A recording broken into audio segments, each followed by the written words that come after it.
Il-Ministeru għall-Politika Soċjali u d-Drittijiet tat-Tfal kompla jsaħħaħ l-impenn tiegħu lejn persuni vulnerabbli permezz ta' ftehim soċjali ġdid ta' €1.5 miljun iffirmat mal-Fondazzjoni Sebħ, l-organizzazzjoni tal-Knisja. Dan il-ftehim jiggarantixxi l-kontinwità tas-servizz offruti mill-milja shelter magħruf li l-nisa u wliedhom li jkunu f'riskju minħabba vjolenza domestika.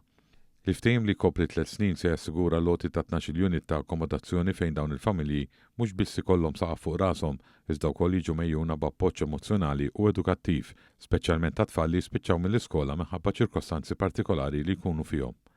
Il-Ministru Michael Falzon sostna li dan hu pass ieħor konkret favur il-ġustizzja u l-mobilità soċjali. Is-sħubija li nagħmlu flimkien sew bħala gvern mal-Knisja huwa importanti li fis-soċjal naħdmu lkoll flimkien. Kulħadd huwa stakeholder fis-soċjal. X'kulħadd jifforma parti mill-istess soċjetà.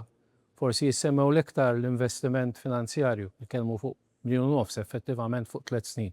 Imma l-aqwa investiment huwa dak li nagħmlu fin-nies. In-nies li nkunu hemm biex inwassluhom kif jisimgħu id-dar fil-milja tagħhom. Dan ix-shelter qed iservi bħala stadju sekondarju fejn ir-residenti jingħataw l-opportunità jgħixu f'ambjent semi-indipendenti bħala parti minn proċess li jgħinu jerġgħu jibnu ħajjithom b'mod stabbli fis-soċjetà. Dan il-ftehim jikkonferma l-impenn tal-Gvern lejn servizzi soċjali li jilqgħu sostnu l-aktar nies fil-bżonn, mod partikolari dawk li jkunu qed ifittxu salvataġġ minn ċirkostanzi diffiċli u perikolużi.